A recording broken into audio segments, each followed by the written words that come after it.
In the winter of 1692, a 9-year-old girl began screaming in the middle of the night. She said an invisible spirit was choking her. She claimed witches were clawing at her skin. And within months, 20 innocent people would be dead. Not criminals, not killers, ordinary neighbors, farmers, mothers, church members, executed by their own community. How does a town wake up one morning and decide witches are real? How does fear become stronger than evidence? And how did one of the darkest chapters in American history begin with children? This is the story of the Salem Witch Trials. Act 1. The Setup. The year is 1692. The place is Salem, Massachusetts. But Salem wasn't just a quaint New England town. It existed inside the Massachusetts Bay Colony, a harsh Puritan society where religion wasn't part of life, it was life. Church ruled everything: law, morality, politics, even daily chores. Puritans believed Satan was real, not symbolic, not metaphorical, a literal enemy walking the earth. And witches? They believed witches were Satan's soldiers. In fact, witch trials had already killed thousands in Europe, so the fear was already baked into the culture. But here's where it gets interesting. Salem wasn't peaceful. It was tense, divided, bitter. The town was split into two rival communities: wealthy merchants near the port and struggling farmers in Salem Village. Resentment was everywhere: land disputes, church arguments, personal grudges, and tensions were about to explode. In January 1692, two young girls began behaving strangely. 9-year-old Betty Paris, 11-year-old Abigail Williams. They screamed, they convulsed, they hid under furniture, they claimed invisible forces were hurting them. Doctors couldn't explain it. So they reached the only conclusion that made sense in Puritan Salem: witchcraft. Let that sink in. A medical mystery became a supernatural emergency. And this is where everything begins to spiral. Because the adults demanded answers. Who did this to you?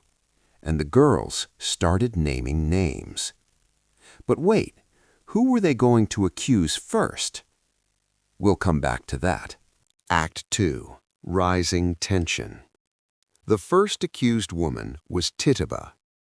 Tituba was enslaved in the Paris household. She was from the Caribbean. She spoke a different language. She practiced unfamiliar traditions. In other words, she was the perfect outsider. Under intense pressure, Tituba confessed, and her confession poured gasoline on the fire. She described black dogs, flying creatures, the devil himself. She claimed there were many witches in Salem. Not one, not two, a conspiracy. And this is the part that changes everything. Fear turned into hysteria. Soon, two more women were accused: Sarah Good, a homeless beggar; Sarah Osborne, an elderly woman who rarely attended church. Notice a pattern? The first accused were social outcasts: poor, different, vulnerable. But what most people don't know is accusations spread like wildfire. By spring, dozens were accused, then hundreds. And here's the terrifying part: no evidence was required. The courts accepted something called spectral evidence. That meant if someone claimed they saw your spirit hurting them in a dream, it counted as proof. Yes, dreams. Imagine being arrested because someone dreamed about you. Could you defend yourself? How do you prove you didn't appear in someone's nightmare? You can't. This flipped the legal system upside down. The more you denied witchcraft, the more suspicious you looked. Confess? You might live. Deny? You might die. And the accusations kept climbing the social ladder. Eventually, even respected church members were accused, including John Proctor and Elizabeth Proctor. Now the entire colony was terrified. If they could be witches, anyone could. But the colony still hadn't reached peak madness. That moment was coming, and it would shock even the governor. Act 3. The Turning Point.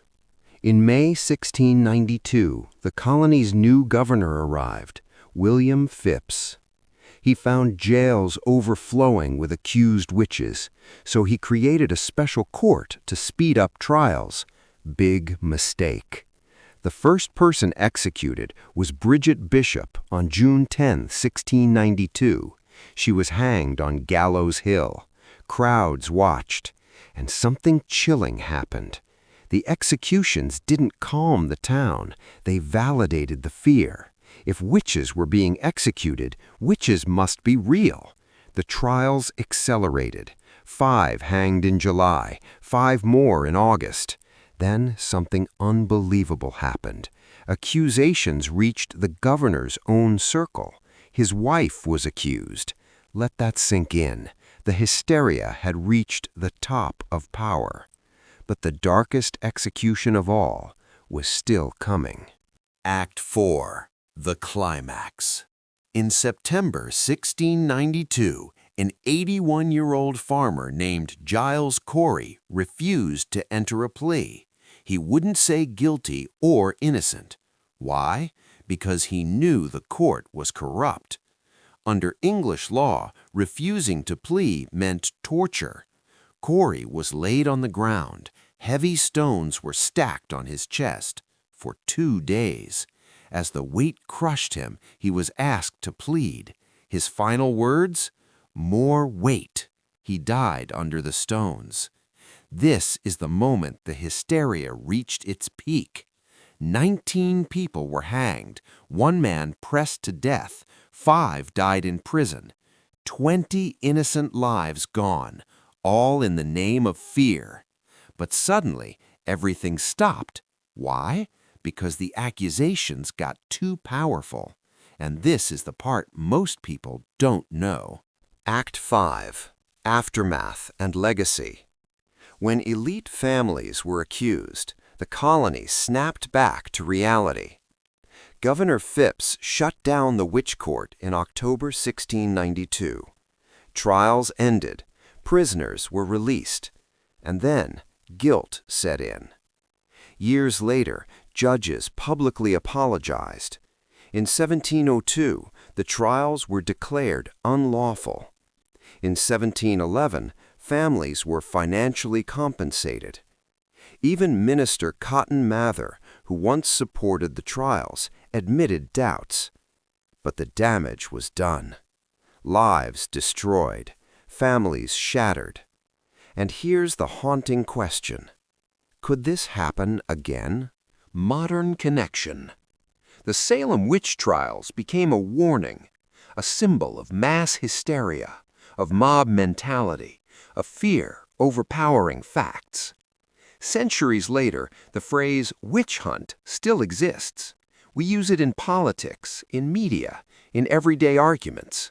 Because Salem taught America a painful lesson. When fear spreads, logic disappears. When accusations replace evidence, anyone can become the enemy.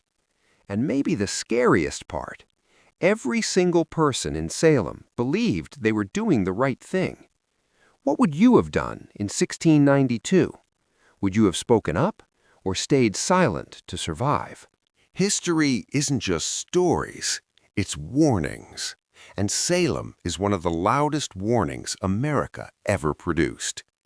If you found this story fascinating, hit subscribe, because history is full of stories that sound unbelievable but are completely real. And trust me, this is only the beginning.